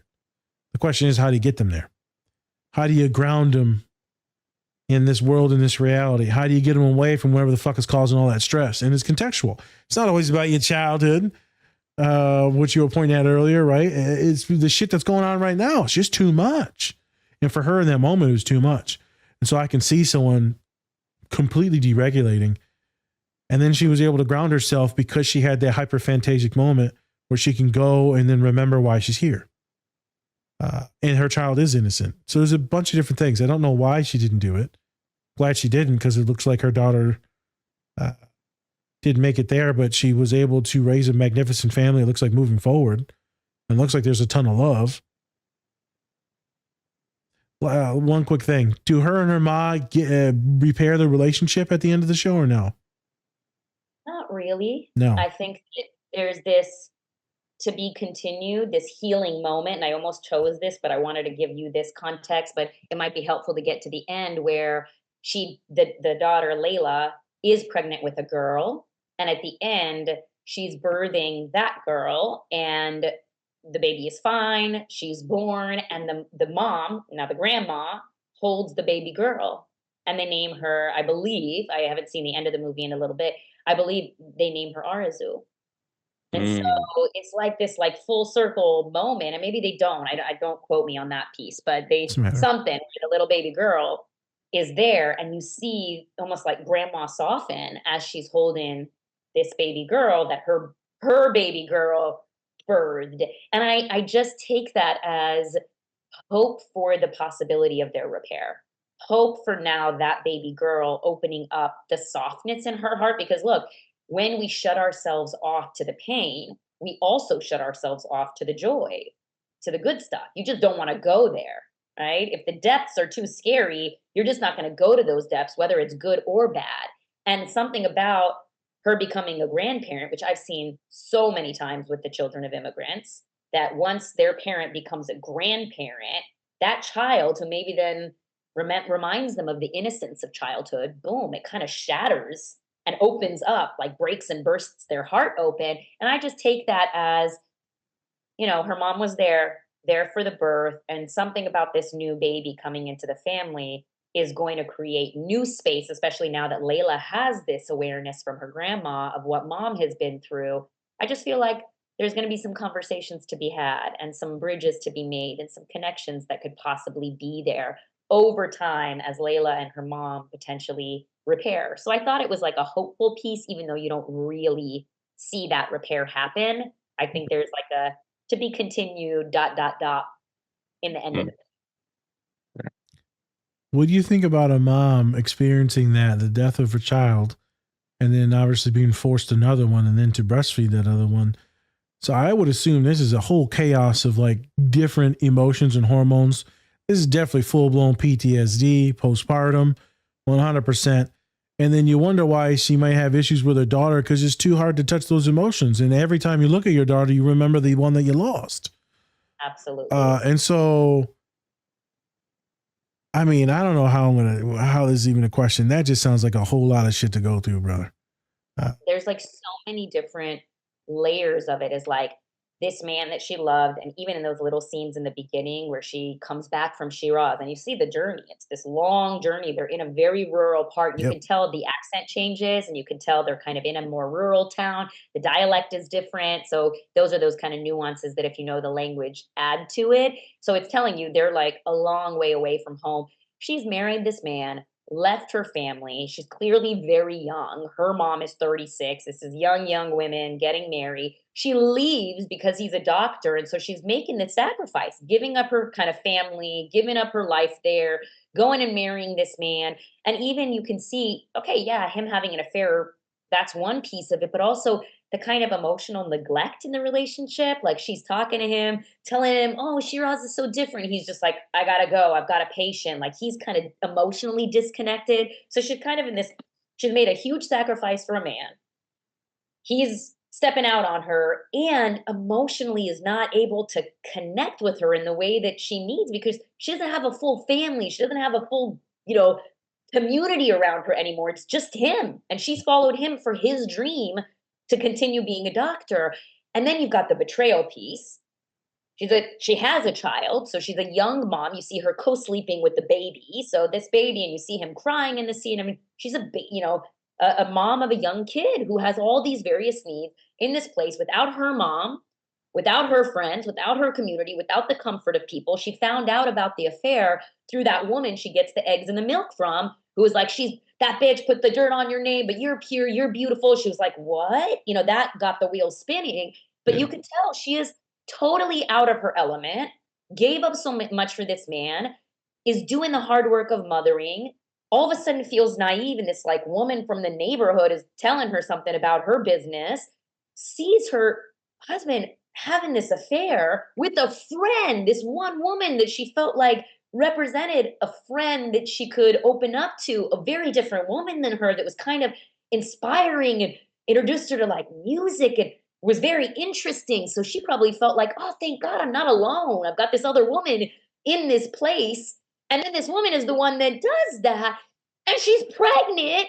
And so you just think, all of that stress. And then immediately it shows that she goes into labor, after that moment of suicidality is like the labor. So it almost feels like the reason she didn't is she recognized, "Oh my gosh, like other people are depending on me. I have a son." She heard the crying of Shiraz, her oldest son, and the baby she's birthing. So it wasn't like, "I deserve to live." It was like, "Oh my gosh, I got to be a mom to these kids. I got to hold myself together." And then the promise, like, "I'll be strong," as if she somehow failed them by being heartbroken. She's alone. She's displaced. She's alienated. She's been betrayed by this man, betrayed by the friend. She's pregnant, which is already really hard. She's mothering a young kid. And then she goes off and then has this huge grief, and you kind of the movie kind of goes in and out. You see the dissociation and kind of her head turning, and it's like she probably felt totally out of her body from the hormones, the shock. I remember right when I gave birth to my daughter, she came fast and furious, and it was so much so soon. But Family. I was out, I was holding her, Family. and I was shocked. And the midwife kept saying, "Look in my eyes. You just had a daughter. You're totally safe. Take some deep breaths." I was absolutely in shock. And it wasn't not a traumatic birth. It was just very fast. So I can't imagine like beyond that, like birth itself is already a lot going on. And then the husband comes in and he's got this new, she's like seeing him for the first time. He's speaking the name of this other woman. She was like, "How are you talking? Don't ever talk about her, in front of me ever again." And then he's like bringing this other kid, and she said, "This is my milk for." So she doesn't even have a second. She's immediately got a newborn who's now drinking the daughter's milk, needing everything. She's got this other kid that she's left that now she's got to go. And then they're moving to America, where again, she's displaced, alone with this man who cheated on her. It's like, fuck me, this is depressing. Jesus. Next topic. So much shit. And then she's got kid after kid. She has like, I don't know, 5 other boys, plus Layla, which is the daughter. They run into financial problems. So now she's got to go back to school, you know, learn English, learn real estate, hustle and grind. You know, there's just so many pieces. I feel like this woman was just in survival mode because she never actually had a chance to entire stop life. Yep. and even look at what was going on. And then at the end, the husband is sick and she's kind of taking care of him Again. and to do all of that alongside her son getting married. But good thing, yes. But it just feels like you see how fast and sped up it is. But I really wanted to break down like all of those various pieces that are just hitting her left and right. And silence became kind of the only way to just like not acknowledge, not go down into the depths of her heart and just focus on what needs to be done and for whom. Got to feed the kids, got to be financially stable, got to keep moving. Like that's just been that mom's life. Whereas daughter now, because of some of that stability, she's thinking about love. She's thinking about pleasure. She's thinking about fulfillment, like all of these things that mom never got to feel. And of course, mom feels judgmental. You know, mom is judging her and criticizing her, but it's often because the parent hasn't been able to reconcile those things within themselves. They've got that built up trauma that their kid is triggering in them. And instead of using it as a chance to look inward and get that support, they actually judge and other and fight with the child from a place of, you're making me feel things I don't want to feel. You're making me look at places I don't want to feel, that I think even the son that was not hers, Vahid, didn't do to her, like young Layla, who brings up her as a young daughter and her daughter who she lost. So at both of those layers, I could see why Layla was that much harder for her, because she's triggering her mom's trauma and she's triggering the things that her mom has pushed aside so she can keep going, so she can be strong, which means not have feelings, just do what is needed of her, whether it's mothering or whether it's being the breadwinner, like just keep doing, not feeling. This is my opinion on this. I don't think that she's humanly possible. And I do my little head spin, the shrimp boat thing right there, but I'm being for real. I don't know if I would advise her if it was her therapist to like sit in your feelings, because those feelings will probably make you kill yourself. I'm going to just be flat out for real for it. Because that's too much shit. You listed out way too much shit. So you sit in them feelings, I don't know if you making it out. And so I think the only prescription there is to, how do we help you make things a little lighter? Because I don't even know if we want to touch emotions, because there's no way you're going to be able to regulate. If you go surfing into those deep ends, you're going to drown. I'd be terrified. As a therapist, I need to make sure that you had the tools first before we did any trauma work, and any emotional work is too much. Yeah, if you started going down that rabbit hole, I'm like, God damn, when's it going to end? And then, you just kept saying more and more and more. So it never ends. And so then you realize it's just all been damage. She did what she could do, which was shut up and move forward. So I'm not going to hate on the mom, but I'm sure her kids will hate on the mom. But you got to like understand as the kids too, like she's not here if she's, processing things and sitting in things, and maybe she could have set more boundaries and this and that. I mean, I don't know. All I know is, goddamn, there's no way. I feel like the fact that she even made it out. So hopefully she gets to have some comfort and pleasure and joy with the little kid. And if the dad passes, right, then maybe that's another thing off of her back. So I'm going to pivot this. That's just a statement, thinking out loud, just validating, like, holy fuck. If you were to have a client that has 1/3 of the shit that this mom had going on, how do you work and support them? Or we can pivot into a different question. Have you worked with folks that have lost children, that have had stillbirths and things like that? Have you worked with folks like that? And or how would you work with this parent with a few of the things that she's been through? Yeah. Well, interestingly enough, I usually work with the Laylas. The Not Laylas. with Okay. the mom. are not coming in. The moms are the silent, I'm not touching that stuff. And she learned actually on that ledge, she learned that when you go down into those depths of whether it's love, connection, feeling, it's dangerous. I got to stay above that in order to be able to keep going. Yeah. But when you are cut off like that, you're not going to be able to attune to your kid You're not. the way that that kid needs. And so I see the Laylas who have grown up with the mom who is critical, the mom who is silent, the mom who put food on the table and clothes on their back, but wasn't emotionally there. Yep. They came home from a rough day of someone pulling their hair, and the joke that I get is like, oh, you came from Iran. Well, what did I do when I saw a big fat hairy cat? I ran, and then they would laugh, And so it's like, which is so stupid now. And I'm like, okay, haha, like, no, it doesn't. Like, that would not get to me. I'm like, come up with better jokes, kids. But that kind of kid would run home and say to this mom, like, they made fun of me at school, which that kid is understandably hurt, Yeah. had a tough experience, feeling othered. And the mom's like, girl, I traveled on donkey and then bus and whatever to go have a stillbirth. Like, what are you talking about? So what does the mom say to that kid? That doesn't matter. Why are you complaining? Suck Just it focus up. on your studies. Suck it up, And that moment is such a miss because the mom is using the skills and life experience that she's had and the ways that she's coped. She's trying to give it to her daughter, but in it, she's totally missing how to attune to the daughter, how to be there for the daughter, how to be the soft place for her daughter so her daughter doesn't have to have the hard stuff she had.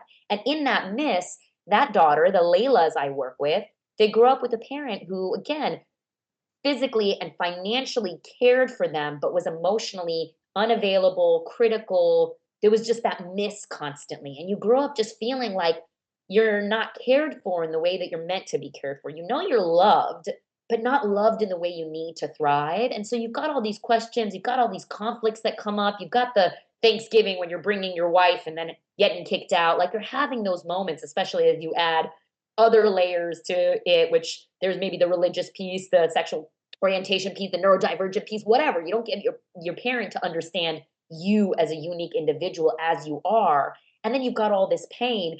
And I always want to start with that person and the pain they experience. You have to start with Layla and the criticism and the aloof mom who she respected but never felt emotionally connected to. And then and only then, when they are willing, when they are curious, you think, what might have happened? What are the things we know or even can maybe do some research on? When did your parents come to this country? What was going on? Is there a grandparent who might be able to fill in? Sometimes just knowing a little bit about your parents' history begins to then frame a whole different way. Now, it does not erase that they hurt you. If somebody runs your foot over with a car, you got to heal your foot because they ran that over.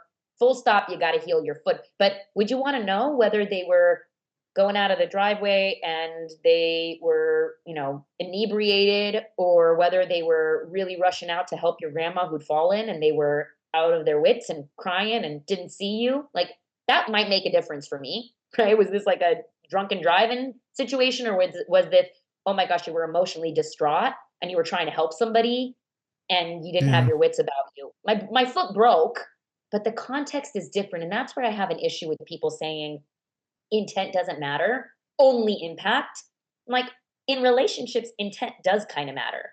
I'd like to know somebody that I love, why do they do what they do? Why is our relationship this way? Because sometimes when you can make sense of it, again, you're never going to bypass the pain. And sometimes children of immigrants are like, well, let me understand my parent because then it won't hurt. I'm like, your 4-year-old self got hurt because your parent wasn't there. And that's nothing about our cognitive understanding of why is going to change the experience you had, and you're going to have to fill that 4-year-old's cup. We're going to have to do that. There's no way around that.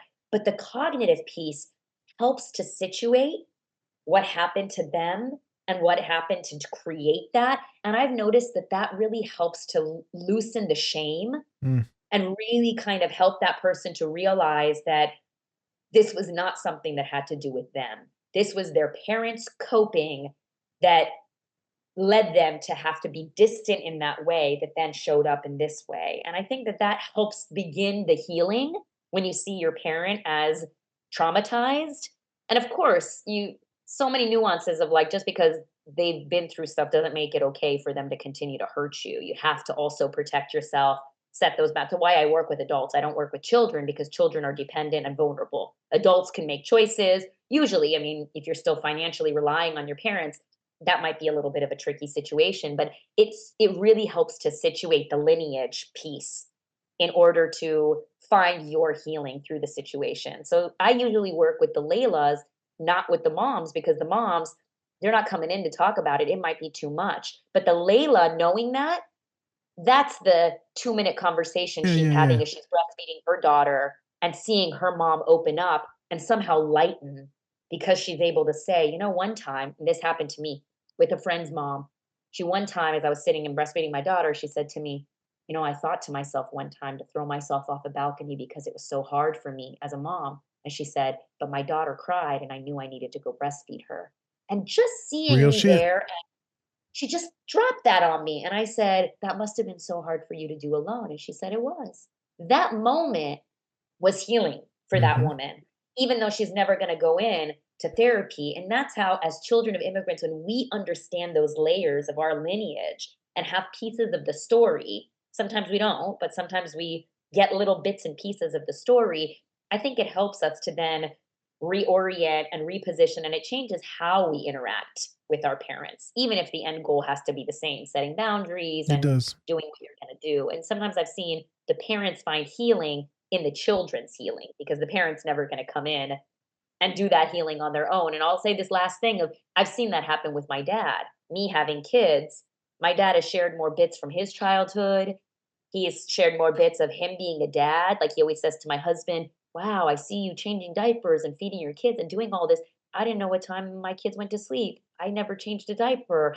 I was not a dad like you are. And I could see my dad processing, as well as almost like having a pride that things have changed, that his daughter is having a different experience and the kids are having a different experience of being a dad, you know, of their dad, that he was a dad to us. And so those little moments are those moments where I see my healing and how I'm treating my children.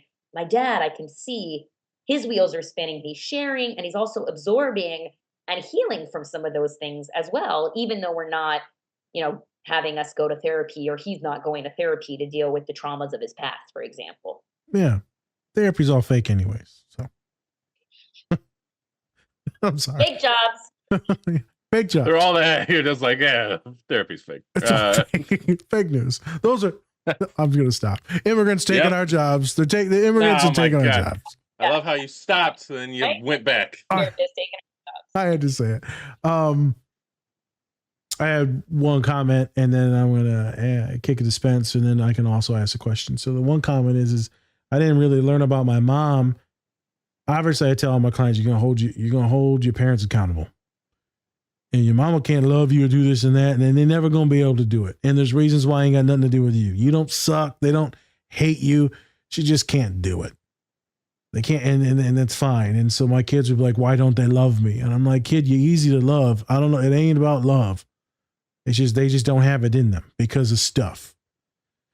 And so those are gut-wrenching moments, and it affects relationships moving forward with that kid, with friends, loved ones, men, women, whatever. It fucks up a lot of things. Intimacy messes up a lot of intimacy things. Getting a lot of poor, abusive relationships, neglectful relationships. But I didn't learn about my mom until one of my aunties talked to me afterwards, after the funeral. And she's telling me, and she's sitting me down, and I think she was a little inebriated. And so I was like, and then she kept going. She's like, let's go sit over here. I'm like, whoa. So that explains probably about all of it. This explains why people disliked me so much, because of what my mom had to go through, or how she was the chosen one out of all the girls in the immigrant family to get educated, and all these other things, and how the other girls were abused horrifically. I'm not going to explain how. And she wasn't. I was like, oh, this is why there's hostility towards me and my family. And this is why Ma is so traumatized. And she would say it, you son of a bitch, you're lazy. And I had to work in the fields. She would make sure I knew that. In the field, you ain't got to do nothing. You're just playing your video games. I'm like, What do you want me to do? I'm 12, I'm 10. And so she would work me. I worked hard. I worked hard. And I went with my dad afterwards after I ran away, and I worked hard, very hard. And I remember being in graduate school, just hating privileged and people with money. Hating. I'm using the correct word, hate. And one of my boys, a military dude, a Republican white man, military dude, but he was my boy because he was a good guy. And it goes, hey, man, so you hate privileged folks, huh? I said, yeah, fuck them. And I said, you ain't privileged? He said, no, I ain't privileged, but you trying to make money, right? I said, yep. And he said, you going to give your kids everything that you didn't get, right? I said, yep. And he says, so your kid's going to be privileged as shit, right? And I said, wait a minute. Well, I don't like what you just did. Wait a minute. And then I stopped being so angry and hateful towards people with privileges or money or comfort, suburban, white. The hatred dissipated because how could I identify as that privileging my kids and then hate myself? Everything impacts everything. Love the clip. Love everything that you're saying. I wish more of us knew about some of our parents before they would pass, because that would give us context. And it wouldn't have healed our relationship with my mother, but I would have known how to treat her and like maneuver conversations around her and maneuver things around other family members, right? I had the whole picture now. Well, mom can never talk about this picture. And so having that whole picture, my God, that wouldn't have been just an asshole to her, even though the bad things she did, I just wouldn't have been reflecting so much of it back. Still holding her accountable for the actions that she did. But it would have changed the dynamic. And right, I know all my father's stuff, but because he's an emotionally deep individual and he goes on his hyperphantasic moments where he has to tell you what happened in the visuals and the deaths and the murders and prison and losing people. And right, I mean, it's intense, right? To see family members die, it's intense. And so he tells me how fucked up he is. So that's why the connection is always there. That's why I don't get angry and hostile, because I understand the human that I'm dealing with and all the background. Still have to hold him accountable. When the old days, when he gets super mad, he doesn't get super mad now because he can barely walk. So if he gets mad now, he falls over. So it's not a good thing. Don't be mad that I said that, Dad. So I'm Spence, do you have any questions for her? Because I want to give you some space to ask. Of course. I guess it's just like, so you talk about a little bit on your website too, how you're in a multicultural relationship yourself and things like that. I mean, how is that, has that relationship ever affected your relationships like with family members and things like that? Because some people can get very, hostile at certain relationships, depending on like race, culture, things like that. So just kind of want to know. No, it's interesting because I think had I chose, like, this is the stark example I always think of. So one of my first very serious boyfriends, kind of at the end of college, around the time my mom was getting sick again and all of that, in my early 20s, was with an Iranian man whose religious background, his family was Baha'i, and Baha'is are kind of a minority religion in Iran and kind of believe in the oneness of all religions. And that was like a major no-no with my family. Oh. They were just like, we can't ever, they literally took me out. I remember we went to a Wood Ranch barbecue spot. I don't even know if they exist anymore, but we went, we're sitting, we're eating barbecue. They try to get your ass some barbecue, boy. Yeah, that sounds like some shit my dad would do. Let me get this motherfucker some good food, and I'm going to tell him that he can't do this. I'm like talking about random things, and they're like, this is not a fun dinner. And I'm like, and okay, let me put my Damn it. Yeah. Son of a bitch. I just wanted my cornbread. Damn. Can't eat this shit. And he told me, like, we can't see you with this person. We can't endorse this. If you move down and move forward here and you think you're going to marry this person, we can't come to the wedding. We can't give you away to this person. Like, and they told me, you better find, like, what we would be okay with is a nominal Christian, meaning only a Christian by name. He doesn't have to actually be like somebody that goes to church. They recognize at that point, like, I'm not going to be a born again Christian. And they're like, a white guy, choose like a nominal Christian and a white guy. Like, that is somebody that they're basically saying, we're not going to allow you to have that full choice, but we'll give you a little. We'll compromise. I know. And they straight said, they're like, this would be the ideal scenario. Right.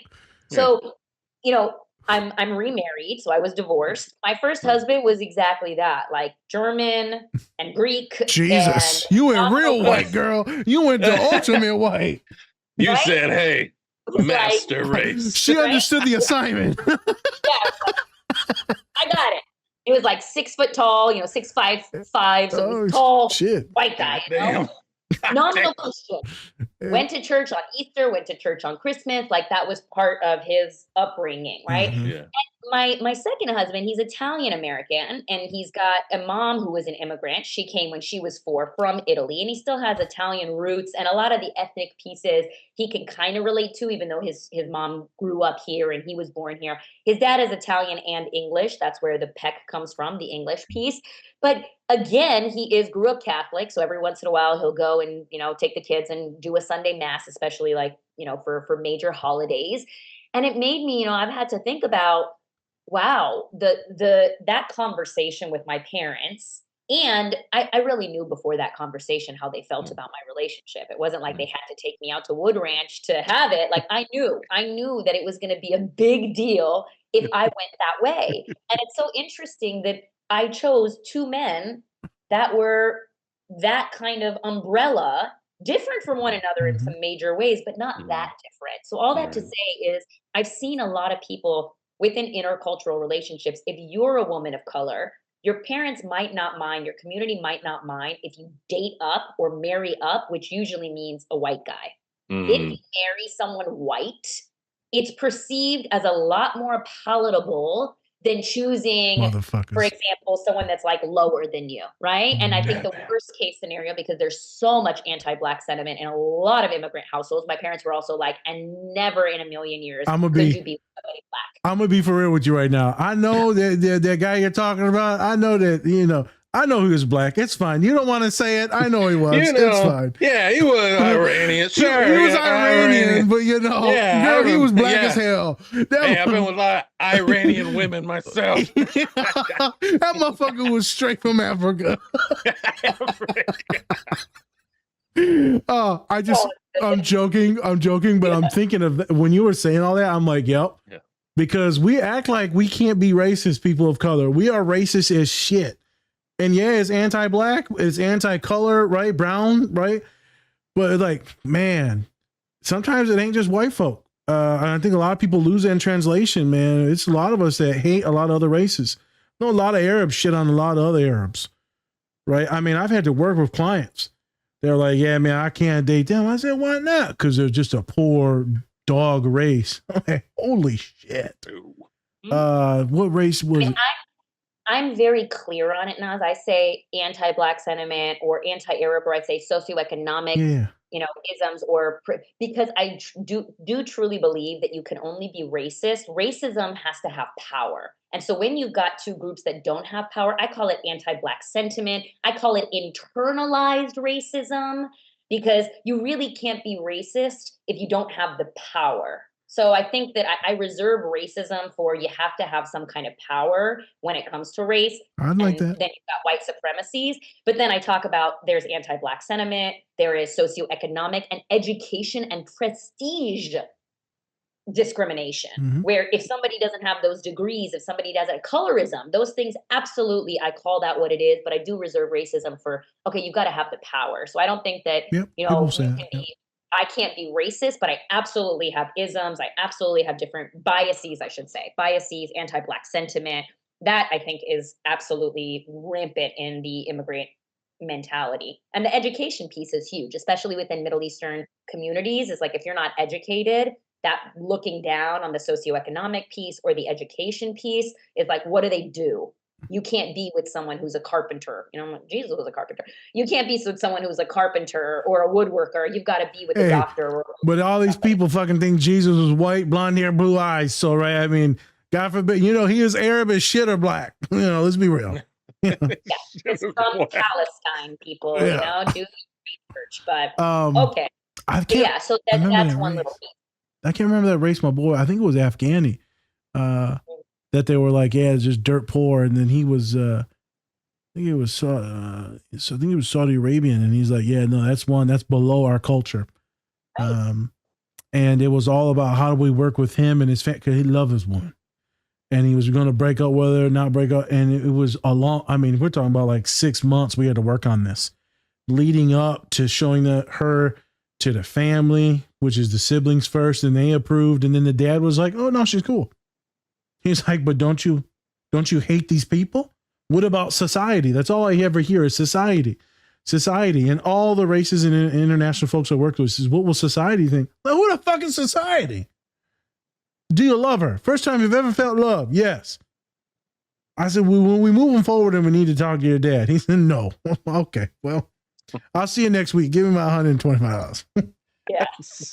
I'm joking. It's a quintessential, but what will people say? You know, that's the piece of it, is what will this look like? And that's part of a survival mindset. Again, if you're constantly thinking, not marriage for love, that's privilege, marriage for survival. Is this from a family of people that we can use to elevate ourselves in society, somehow survive? You're talking survival by connecting, often through marriage, in that way. And so I think that is, again, some of that mentality, not to say you've got to live your life that way, but it does dictate how you have conversations with your parents, because it's a difference of, all that matters for me is this, this, this. And the parent is like, I'm coming from a completely different mindset, versus sitting down with your parent and saying, look, I know you had to make some decisions about what you did and who you loved and who you were even friends with in order to survive. You've given me that. I don't have to make that. And look at the things we're doing. We are thinking about our financial future. We are thinking about When you can talk like that with your parent,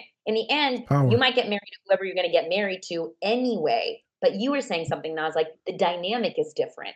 How you communicate with them is different. And the how kind of changes everything. So I think in my example, it was like, I think my family was okay as long as my partner's cultural background was not a threat. Yeah. And my dad, still to this day, even though my husband is like American. Yes, there are these Italian pieces to it, and he did travel to Italy, but the Italians assimilated very easily. Yeah, they did. Yeah. Being white. And so They're white my as hell. dad will just, They're all Republicans play now. up. Totally. And my dad will play up like he is Italian American, and he's asked him about 50 million times whether he speaks Italian. I'm like, Dad, he's just a white guy. Like, he doesn't speak He's just Italian. a white guy. No? He's just a basic white guy, Dad. Yeah, Jesus. yeah. He hates the blacks too, okay? Is that what you want, Dad? Okay? He's anti-black, all right? It's all right. God. Pause. I need to ask something. The tall white guy, the first marriage, what was his job? Occupation? He was in IT. He did like IT. Okay. And then what, the current partner, right? What's his occupation? He's in sales. He does like general sales. So he's not like a doctor, an engineer, or something like that. The reason why I ask is because, right, this is what they program us immigrants. You may be a doctor, a lawyer, an engineer, right? Someone, a political influence. I don't know why I'm making these faces.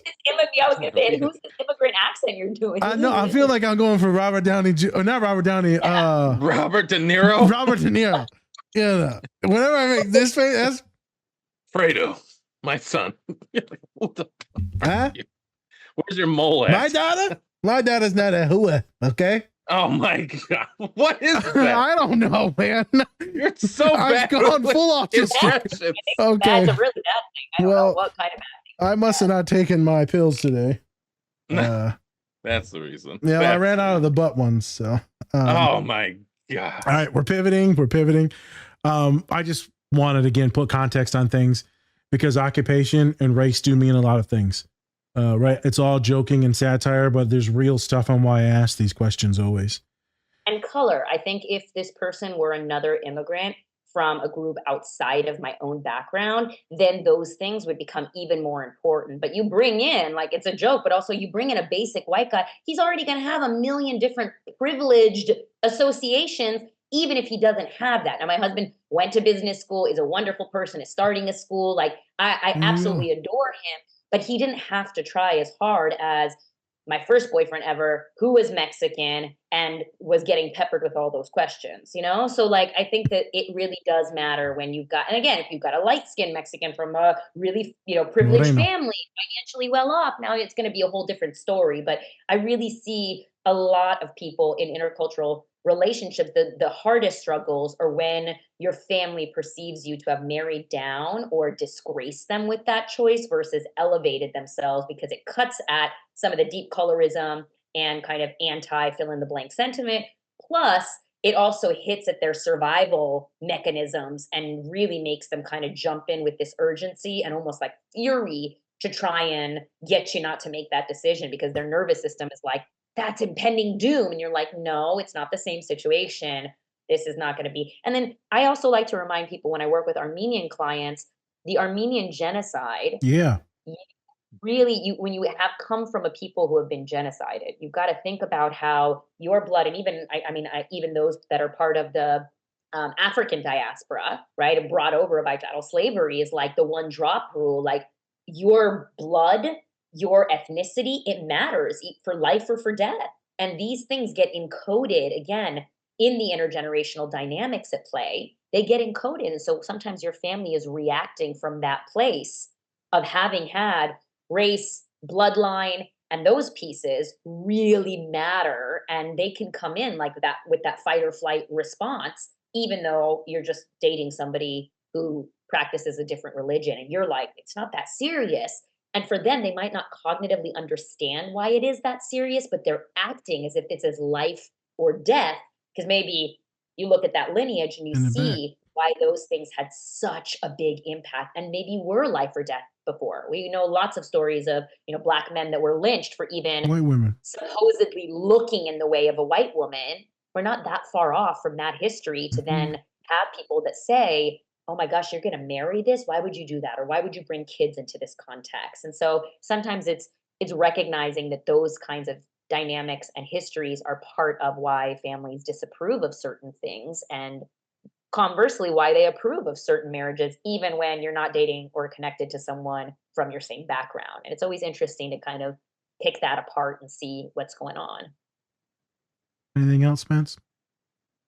No, I think Pauline said it great. I mean, white is always right. Oh my God. Hey, You know what I'm saying, Pauline? Hey, you know what? You know how to vote this year, Pauline. You know where to vote. Hey. That's all satire, people. It's a joke. All satire. It's a joke.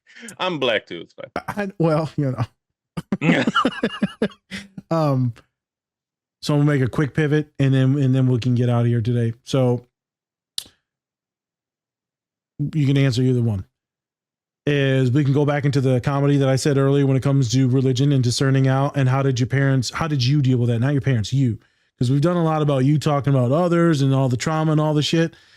But I want to actually talk about you. How have you dealt with your journey? And did it cause you to make choices that you didn't want to make? And right, you went into therapy. You and your clients are replicas of each other because your lived experience is quite the same. So how the hell did you survive? And what did you do? How did it affect you? We know your rise to the awesome, intelligent, charismatic, resilient, and happy and awesome personality woman that you are now. But what was that getting to that? Because that shit wasn't always happy. And I know that. I'm a therapist now. I know a thing or two, Could you explain that for us? Because all those things that you talked about most likely made you dislike many parts of yourself or your parents, which had to have impacted your friendships and relationships. Yeah. I am kind of coined as somebody who helps people not cut off their family and figure out other ways. And people always assume my favorite that thing. it's because yeah, exactly. People always Fuck you. assume it's because I've never considered cutting them off. And that's the funniest piece, because I have absolutely gotten there at so many different times in my life, and especially around right before kind of my mom's death and early college. My mom died early grad school. So, the conflicts with my parents were repeated and chronic, and were one of the main sources of just distress in my life. And they cause, when you've got that family conflict, you said it so beautifully earlier, Dr. Naz, is like when you have that family conflict, it impacts every intimate relationship, including the intimate relationship with yourself. So choices that I made where I wasn't honoring myself, I wasn't treating myself really well, even in terms of like self-care and not abusing my body, right? Giving it sleep, giving it water, not, like treating it well, even just the basics of that. I definitely did not have because I didn't feel like I had that worthiness because of those conflicts with my family and feeling othered.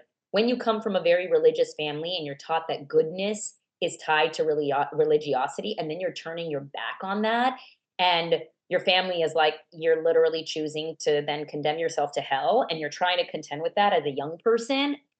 I mean, that can feel, Fuck at the you one up. hand, you feel like, oh, this is so good, like the sinful life. I get to do whatever I want. And on the other hand, you've got like a deep seated guilt and shame that Yep. follows you in every aspect of what you're doing. And somebody that feels deep guilt and shame makes those shortcut decisions, is not making grounded, wise, Yes. good decisions, is not nourishing themselves, because ultimately, when you're treated that way, you feel less than. And when you feel unworthy, then you treat yourself as unworthy. You get into relationships that are distressing. You get into relationships that are not healthy. You treat yourself in an unhealthy way. So, people think, oh, you must have come from a really great family. And I'm like, yes, I do absolutely think in so many ways my family is Yep. wonderful and great. Like, I can hold that. And I also have a ton of different privileges in terms of not having experienced a lot of things that I see and work with on a clinical place, but I absolutely struggled with my own Stuff. internal dialogue, my own stuff, like body image stuff, just hating myself and feeling Mhm. like I was trying to pretend like I liked myself, but deep down, right underneath that surface was someone that just felt really unworthy, felt like I'm other, I'm less than. I felt like I brought shame to my family, and my family had my dad's not just a pastor. The Yeghnazar family is like a internationally known family. My Oh. grandfather, my dad's dad, brought the Assemblies of God slash spirit-filled evangelistic Christianity to Iran, him and his cousin. So they grandfathered so many different ministers that are around the world. And both of my dad's brothers, he's got six, there were six siblings, one died. Both of my dad's brothers have international ministries. So does my dad. My sister is in ministry full time. And so, these words might not mean anything to you if you're not from like a born again Christian background, but they mean shit. Like, it means stuff. My family is like a big name. Even today, guys, even today on Instagram, I I have that dialogue of how it's gonna, but what will people say? I think Correct. about the church background. I think about the community. Yep. My dad watches my videos.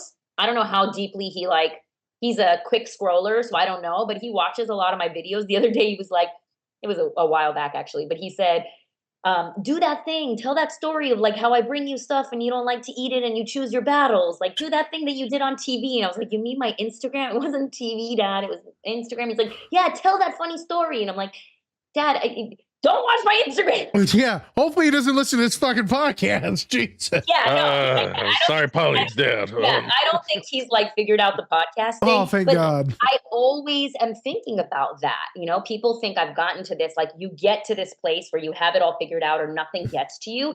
It doesn't get to me in the sense that I'm in a bad relationship with myself. I'm not in a bad relationship with others.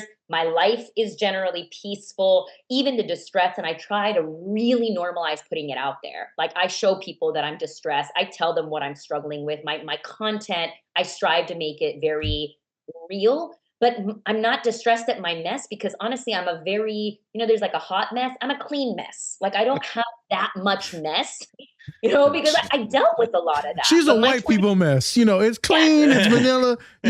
Nas, I married up, Nas. Oh, well, fuck you then. I actually don't like you after this. And your fucking Satanism. So much immigrant Satanism. That's what we call it. I love you. I love you. Oh my gosh, that is so good, right? That is just so good. But I've dealt with that stuff, right? And not that it ever goes completely away, but it's just not the same anymore. I'm Yeah. not struggling in the same realm, but there are those little tendrils where I don't forget that I went through that. That is a part of my story. I will never not talk about those things Correct. because I think it normalizes. It's kind of like there was nothing that special about me. This is the impact of living in the multicultural world, having those religious pieces at play, breaking, like these are things that put anybody in this situation, you're going to have some commonality. So I try to show people it's not that I'm special and you have to go get a PhD to figure it out. Yes. It's that these are the experiences. And by Okay. making sense of them and having the cultural piece, I've been able to write that into my narrative in a way where I don't have to suffer the same suffering again just to be able to have that be a part of my story. And so there's new struggles that I have. I'm a parent. I struggle in that piece and, how to maintain the intimacy with your partner after having kids. I struggle with how much of hustle culture I've incorporated. I'm here doing a podcast on a freaking Sunday rather than spending time with my family. Like, Hey that man, kind of we're we're family now. Hold I on mean, now. them kids Hey. hate you. Let's be real. They don't need you. Oh my God. All right. Jesus. We're trying to spice. My kids ain't not yet. They're only almost 4 and 19 months. They are obsessed with me for only a very short period of time. Oh, you're They'll right. hate me You're one right. day, but You're right. they're not there yet. Not there yet. Not there yet. But From they what I will. can tell, they'll get there. No, we got. I'm so sorry. I am so sorry. Dr. Nazir was right, Mom.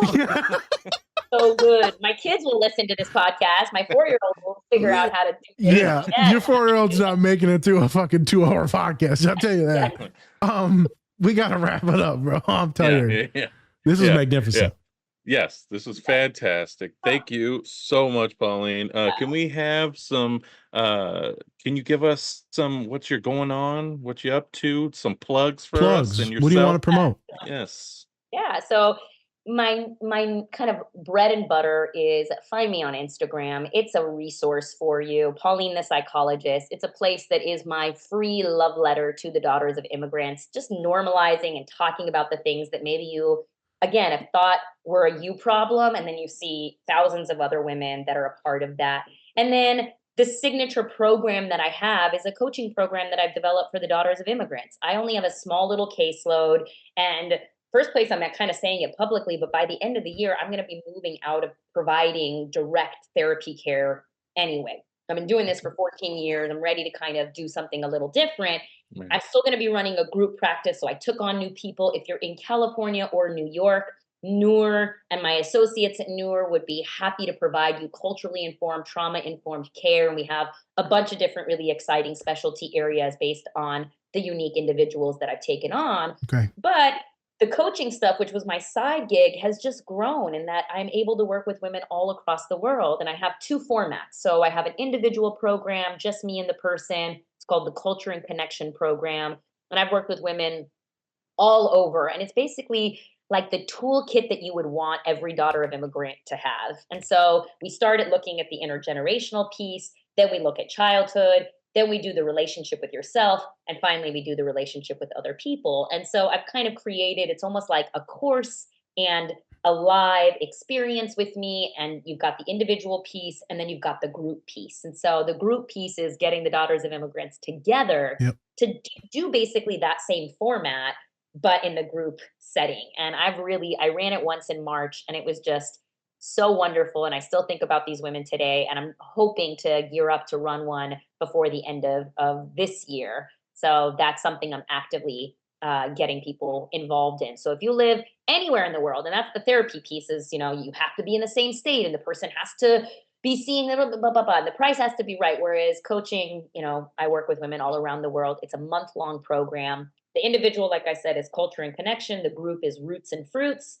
And I'm hoping that we get another group together before the end of the year. So those are my biggest plugs. I always try to be accessible because the programs are a higher investment, but I've got the free translation guide. I've got a free book club that I run. I've got over 1,000 people that are a part of it now. And it just grew from me being on maternity leave and wanting to read books and thinking, oh my gosh, how am I going to do this? I have a newborn baby. And also I need some accountability because, I've got these books piling up. I'm not reading them. And I started the book club. It was over a year ago. And, thousands of people have said, I'm into this. And so that's a free resource for people. And I try to put as much free content out there for people so that they can do that, even the work of education without having to pay anything. And then if you want to have me guide you through the process, I've got that individual and the group piece. And if you want traditional therapy, that's not mired in white supremacy, then, and you live in California or New York, that's where Noor would come in. So that's a little bit of all the things I've got going on. And in January, I'm going to be making an announcement with some additional exciting things that I'm doing as I pivot away from the therapy world and get into other kinds of community building, public facing sorts of Stuff. offers for people. There you go. Awesome. Yeah. Thank you. And everyone, be sure to update and check out Pauline's stuff. We'll be updating you, and hopefully we'll have you back sometime. You're a great guest. So Well, she's gonna be famous then, so she probably won't like us, you know. who are you? Yeah. What? did 2 hours with a podcast. What? She's gonna be like this side or this side. What color? You know what? You're the light skin. Black hand side. Okay. Okay. I'm joking. Anyways, thank you, everybody. How could I forget you two after this? This was kind of unforgettable. You know? We like to sear ourselves in our guests' minds. So, you know, it's always there. Like a good always steak. there. We like to we like to Like a good hearing, you know? yeah.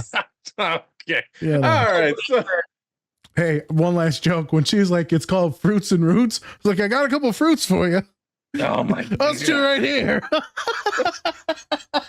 All right, let's get out of the show. Hey, everybody. All right. I'm Spencer. That's the Different Spectrum Podcast. Bye. That's the show. I want to give a shout out to my son who made this necklace for me for Mother's Day. Just wanted to let him know, since he's listening to the podcast 3 hours in. He's not. He's 4 years old. Damn. He won't even be, but I just had to say it because I wanted to wear it today as we were talking about being a parent. It's and pretty. having kids. I thought about it. I was like, yeah, he made me this necklace. He said, because purple is my favorite color. I Same. cried like a little baby myself. You know, purple's your favorite color? Yep. Nobility and wisdom and all I'm a sorts. Vikings fan, so purple is always in my life. Yep. So no matter what. So, Purple. you know, This is it is. purple, you know. All Yeah, right. no, it's nice. Yeah, hell, when I was that young, I think I was still like No. peeing on the wall. I don't think I was doing much. You're still peeing on the Oh, wall. okay. What the hell? He's still peeing on the wall. Okay. Yeah, just outside, you know? Yeah. He's on Yeah. the trees. He's and all- artistic though when he's peeing on the wall. You Yeah. know? It's like a Big good Daddy. distraction. You know, I learned, you know. All right, let's get out of here.